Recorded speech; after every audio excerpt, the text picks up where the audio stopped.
kekasih bagi Allah. Tetapi Allah lah yang mengiktiraf, Allah lah yang menyatakan sendiri bahwa Nabiullah Ibrahim alaihissalam adalah kekasih Allah Subhanahu wa taala. Wattakhadallahu Ibrahim al-Khalil. Wahai Ibrahim, engkau adalah kekasih.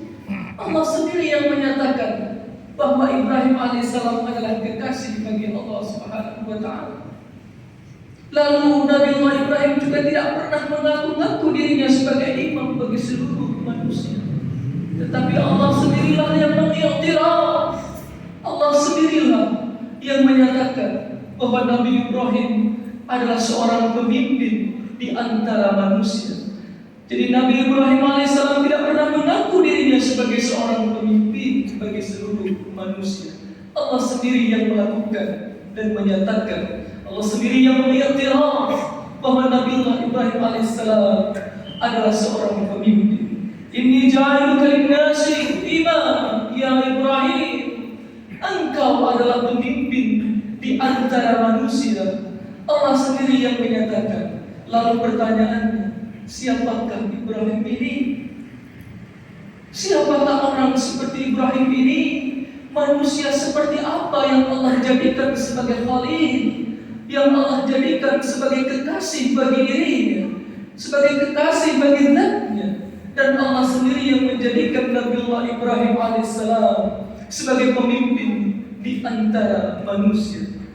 Jemaah salat Jumat yang dirahmati Allah Subhanahu wa taala. Begitu banyak kisah yang diceritakan dalam begitu riwayat banyak tentang Nabiullah Ibrahim alaihissalam. Ketika usia belasan tahun, dia ta'alluq kepada Allah, ta'alluq kepada Allah. Usia belasan tahun tidak menjadi soal ketika ada manusia yang usianya 50 tahun, 60 tahun mendekatkan diri kepada Allah, beriktikad diri kepada Allah, menuju masjid Allah. Tetapi ini Ibrahim alaihissalam yang usia belasan tahun. Pada suatu ketika Nabiullah Ibrahim alaihissalam melakukan dakwah kepada masyarakat penduduk Babilonia. Nabiullah Ibrahim menyatakan, mengajak kepada masyarakat Babilonia untuk selalu beriman kepada Allah, mengajak untuk cinta kepada Allah. Dia datang, dia ketuk satu pintu rumah ke pintu rumah lainnya. Dia temui dari satu lorong ke lorong lainnya untuk bertemu dan untuk menyatakan kepada mereka agar senantiasa beriman kepada Allah, mulai dari masyarakat awam sampai dengan masyarakat yang memiliki pengetahuan, sampai tokoh masyarakat dan raja pada saat itu. Tetapi apa jamaah sekalian, apa yang dilakukan Nabiullah Ibrahim alaihissalam tidak mendapatkan penerimaan yang baik. Raja pada saat itu menginstruksikan kepada seluruh masyarakat Babilonia dan seluruh tentara untuk mengumpulkan kayu bakar dan ditaruh di tengah-tengah pada saat itu. Kayu bakar berbulan-bulan telah dikumpulkan, tetapi menjadi pertanyaan bagi kita adalah, akankah itu menjadi ketakutan bagi Ibrahim alaihissalam? Tidak. Ibrahim alaihissalam dilucuti pakaiannya dan diikat tubuhnya. Dia ditempatkan di salah satu tempat, di tempat alat lontar. Dia akan dilontarkan ke api yang membara. Jamaah sekalian yang dirahmati Allah Subhanahu wa taala, sampai dalam sebuah kisah, sampai pada sebuah riwayat bahwasanya masyarakat Babilonia tidak ada yang bisa berdiri di dekat api itu kecuali 2 mil jaraknya karena saking panasnya api bara itu. Maka dari itu jamaah sekalian yang dirahmati Allah Subhanahu wa taala, lalu dilontarkan, dia ditempatkan di tempat lontar, alat lontar yang akan dilemparkan ke bara api yang membara. Malaikat di samawati wal ardh, malaikat di langit dan di bumi berteriak kepada Ibrahim, "Wahai Ibrahim, apa yang bisa aku lakukan? Aku akan lakukan untukmu," kata para malaikat langit dan bumi. Nabi Ibrahim bilang, "Berdoalah, mintalah apa, aku akan berikan," kata malaikat. "Aku siap untuk membantumu." Ibrahim mengatakan, "Aku tidak akan meminta tolong kepada siapapun kecuali kepada Zat yang telah menciptakanku." Lalu malaikat berteriak, malaikat samawati wal ardh berteriak, meminta ampun kepada Allah dan agar Allah memberikan Ibrahim alaihissalam. Dan pada saat itu Ibrahim hanya berkata, Hasbunallah wa ni'mal wakil. Cukuplah Allah sebagai penolong bagiku. Maka Allah Subhanahu wa taala menyatakan, ya naru kuni bardan wa salaman ala Ibrahim.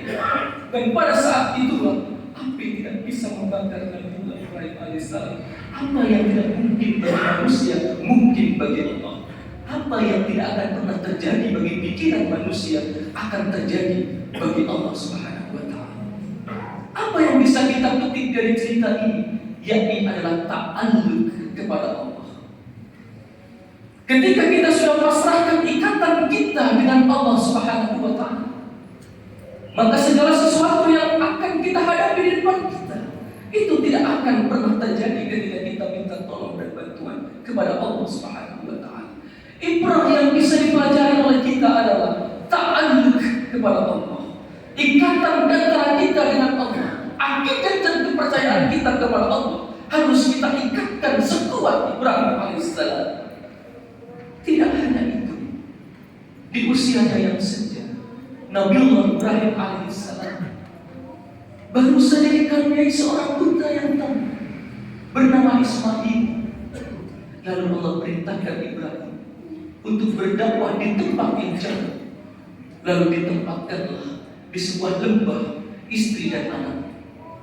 Ketika Nabiullah Ibrahim alaihissalam menempatkan putranya Ismail dan Hajar di suatu lembah yang tidak ada asbab kehidupan, yang tidak ada siapa-siapa dan tidak ada apa-apa. Setelah dia diletakkan, lalu naiklah Ibrahim alaihissalam ke untanya. Ketika Nabiullah Ibrahim alaihissalam naik ke unta, lalu tiba-tiba kaki Ibrahim alaihissalam dipegang oleh istrinya Hajar. Apa yang diucapkan? Ila aina anta ya Ibrahim? Atadrukuna bihadzal wad. Wahai Ibrahim, akan kemanakah engkau wahai suamiku? Atadrukuna bihadzal wad. Akankah engkau tahu dan letakkan kami di sini, di tempat yang tiada siapa-siapa dan tempat yang tiada apa-apa? Ibrahim alaihissalam terdiam. Dia tidak bisa menjawab. Lalu berteriak kembali Hajar, ila aina anta ya Ibrahim? Atadrukuna bihadzal wad. Akankah kau tinggalkan kami di sini Ibrahim suamiku, di tempat yang tiada apa-apa dan tiada siapa-siapa? Diam 2 kali Hajar berteriak. Lalu tiba-tiba Hajar berteriak kembali, Allahu Akbar bihadzal. Apakah engkau melakukan ini karena ketetapan Allah? Allahu Akbar bihadzal. Apakah engkau menempatkan aku di sini karena ketetapan Allah? Nabiullah Ibrahim alaihissalam berkata, "Na'am, iya." Lalu seketika Hajar mengatakan di dalam hatinya yang paling dalam, dikisahkan dan dilontarkan dalam apa yang disampaikan di sana. Idzan la ilaha illallah. Jika demikian, maka Allah tidak akan menyia-nyiakan aku beserta anakku di sini. Berangkatlah Ibrahim alaihissalam dengan tangisan. Dia akan meninggalkan istri tercintanya dan putranya yang baru saja ia dapat. Buah hati yang telah ia dapat masih memerah. Dia tempatkan di lembah yang tiada penghuni dan kehidupan. Tetapi karena tugas perintah Allah Subhanahu wa taala untuk agama, tetesan air mata yang dilakukan, yang dialami oleh Ibrahim tidak akan pernah dilupakan oleh Allah Subhanahu wa taala. Berangkatlah Ibrahim alaihissalam. Ketika Ibrahim alaihissalam berangkat, air, 1 khirbah air dan beberapa kantong kurma sudah habis. Bingunglah Hajar. Lalu putranya menangis, menjerit. Ismail menangis dan menjerit, menghentakkan kakinya saking hausnya dia. Dan Hajar karena ibunya telah melihat anaknya menangis, dia lari kebingungan. Dia lari dari sofa ke marwah. Dia lari ke sana kemari untuk mencari air agar anaknya yang menangis menjerit karena kehausan bisa mendapatkan air secepatnya. Tapi ketahuilah jamaah salat Jumat yang dirahmati Allah Subhanahu wa taala.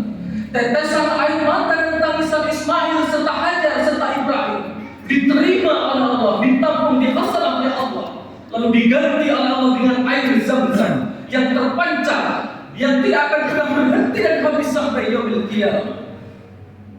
Tetesan air mata yang dialami oleh Ismail karena kehausan. Tetesan air mata Hajar yang kebingungan karena apa? Anaknya sedang menjerit menangis karena kehausan. Tetesan air mata Ibrahim telah meninggalkan istri dan putranya. Dijawab oleh Allah, diganti dengan air Zam-Zam. Jamaah salat Jumat yang dirahmati Allah Subhanahu wa taala. Hal ini menjadikan kita penting untuk menjadi ibrah bagi kita. Kita sangat bahagia sekali ketika kita meminum air Zam-Zam. Bangga sekali kita ketika kita mampu membasuh wajah kita dengan air Zam-Zam. Bahagia sekali ketika kita mandi dengan air Zam-Zam. Akankah kita pernah berpikir air Zam-Zam itu adalah tetesan nenek moyang kita, perjuangan karena agama Allah Subhanahu wa taala. Dia lakukan di tempat yang tiada penghuni. Allah tempatkan dia di sana, berada di sana sendirian tanpa kehidupan. Tetesan air mata nenek moyang kita yang hari ini ketika kita minum air Zam-Zam dengan bahagia dan kita basuh wajah kita dengan air Zam-Zam dengan bangganya kita, ketahuilah itu adalah tetesan air mata nenek moyang kita. Jemaah salat Jumat yang dirahmati Allah Subhanahu wa taala, tidak ada satupun, demi Allah, tidak ada satupun tetesan air mata kita yang tidak akan diganti oleh Allah ketika kita hadapkan harapan dan kerinduan kita kepada Allah Subhanahu wa taala. Seberat apapun perjuangan kita untuk agama, satu tetes air mata saja yang kita lakukan untuk Allah, Allah akan balas dan ganjar berlimpah ganda. Inilah ibrah yang perlu kita jadikan sebagai pelajaran bagi kita. Jemaah salat Jumat yang dirahmati Allah Subhanahu wa taala. 13 tahun kemudian Ibrahim alaihissalam tiba di lembah yang tiada berpenghuni, yang ia tempatkan istri dan putranya di sana. 13 tahun itu Ibrahim tiba dan datang di lembah itu tak seperti umumnya ketika kita pulang dari perantauan, membawa buah-buahan dan makanan yang bisa kita bawa sebagai oleh-oleh untuk keluarga. Tapi tidak. Ibrahim alaihissalam datang 13 tahun kemudian setelah ia tempatkan istri dan putranya di sana, membawa perintah Allah Subhanahu wa taala. Ia berkata kepada istrinya, "Wahai Hajar, wahai istri, mandikanlah putra kita.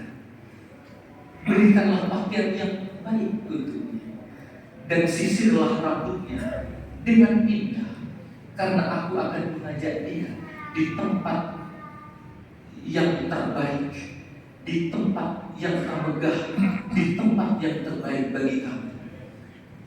Lalu Hajar sebagai istri, dia memandikan Ismail alaihissalam, lalu memberikan pakaian yang terbaik, lalu di sisi berjalanlah Nabiullah Ibrahim dan Ismail.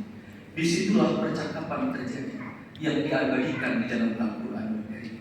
Inni ara fil manam anni adrahuka fanzur madza tara. Ismail, aku bermimpi bahwa Allah memerintahku untuk menyembelih.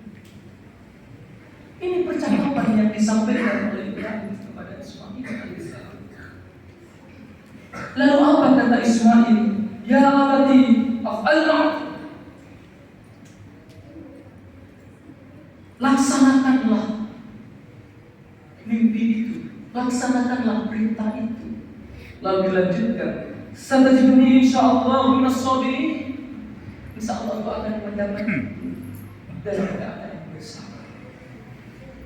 Jemaah salat Jumat yang dirahmati Allah Subhanahu wa taala, dipersiapkanlah penyembelihan Ismail alaihissalam oleh Ibrahim. Ketika pedang itu telah berada di tempat yang seharusnya, Lalu tidak bisa pedang itu menggores daging leher Ismail alaihissalam. Sampai-sampai Ismail berkata, "Wahai ayahku, akankah engkau tidak melaksanakan tugas perintah Allah? Akankah engkau menyayangiku dan mencintaiku sehingga engkau tidak mampu untuk memotong diriku?" Lalu pedang itu dihempaskan ke batu oleh Nabi Ibrahim alaihissalam. Lalu batu itu terpecah menjadi dua. Lalu berpikirlah Ibrahim alaihissalam, kenapa pedang ini tidak bisa menyentuh kulit anak? Kenapa pedang ini tidak bisa memotong leher putra? Lalu dia tempatkanlah kembali pedang itu. Lalu Allah berkata, "Pada saudara dia, innaka kadhib, najzil muhsinin." Sudah Ibrahim, engkau telah menepati janji, engkau telah memenuhi apa yang menjadi tugas dan perintah. Engkau menjadi orang yang muhsin, engkau menjadi orang yang baik. Sudah. Maka Allah perintahkan malaikat Jibril untuk turun dari langit ke bumi, membawa seekor kibas domba yang menurut sebagian riwayat adalah domba tersebut adalah domba pengorbanan yang diberikan oleh Habil putra Adam alaihissalam dan ditempatkan di surga oleh Allah, dan diturunkan kambing atau domba tersebut ke bumi sambil berjalan. Lalu malaikat Jibril alaihissalam membaca Allahu Akbar, Allahu Akbar, Allahu Akbar. Lalu menolehlah Nabi Ibrahim alaihissalam, lalu menjawab La ilaha illallah wallahu akbar. Ismail menjawab juga demikian, La ilaha illallah wallahu akbar, Allahu akbar walillahil hamd. Jamaah salat Jumat yang dirahmati Allah Subhanahu wa taala, 3 hal yang terpenting yang dapat kita jadikan sebagai pelajaran dalam kisah cerita ini. Yang pertama adalah ta'alluq kepada Allah, mengikatkan diri kita kepada Allah. Hanya Allah lah yang bisa memberikan apa yang kita minta. Jangan pernah sandarkan kepentingan dan harapan kita kepada manusia, karena manusia itu mudah untuk berkhianat. Tapi gantungkanlah cinta dan harapan kita kepada Allah Subhanahu wa taala, karena hanya Allah lah yang akan tetap menepati janji. Ta'alluq kepada Allah. Pelajaran yang kedua adalah bagaimana kita mampu membina seorang istri dan anak kita seperti apa yang telah dikisahkan dalam kisah yang tadi saya sampaikan. Bagaimana perjalanan Ibrahim alaihissalam dengan Hajar dan Ismail ditempatkan di tempat yang tiada siapa-siapa dan tiada apa-apa, tapi mampu hidup karena Allah Subhanahu wa taala. Yang ketiga adalah pengorbanan. Bahwa kehidupan kita ini adalah pengorbanan untuk Allah Subhanahu wa taala. Bagaimana Nabi Muhammad sallallahu alaihi wasallam, beliau ditinggal ayahnya ketika masih ada di dalam kandungan, dan ketika lahir usia 6 tahun ibunya meninggal dunia. 2 tahun kemudian ditinggal oleh kakeknya Abdul Muthalib. Begitu sedih dan pengorbanan dirinya ketika remaja telah dialami oleh baginda Rasulullah Muhammad sallallahu alaihi wasallam. Dia tidak pernah berkata, "Ya Umi, ya Abadi, wahai ibu, wahai bapak, aku kepingin ini, aku kepingin itu." Tidak. Tetapi ya Allah, ya Tuhan, ya Allah. Itulah ucapan yang dilantunkan oleh baginda Rasulullah Muhammad sallallahu alaihi wasallam, bahwa hidup ini penuh pengorbanan. Maka izinkan khotib pada kesempatan ini menyampaikan, jika pada hari ini hadirin jamaah sekalian belum ada niat untuk berkorban, masih ada hari esok kita bisa berkorban. Sisihkanlah sebagian harta kita untuk berkorban karena Allah Subhanahu wa taala, karena ini adalah penting bagi kita untuk menjadikan kehidupan kita bahagia di dunia wal akhirah. Barakallahu li wa lakum fil Qur'anil azim wa nafa'ani wa iyyakum bima fihi min al-ayati wa dhikril hakim. Aqulu qawli hadha wa astaghfirullah innahu huwal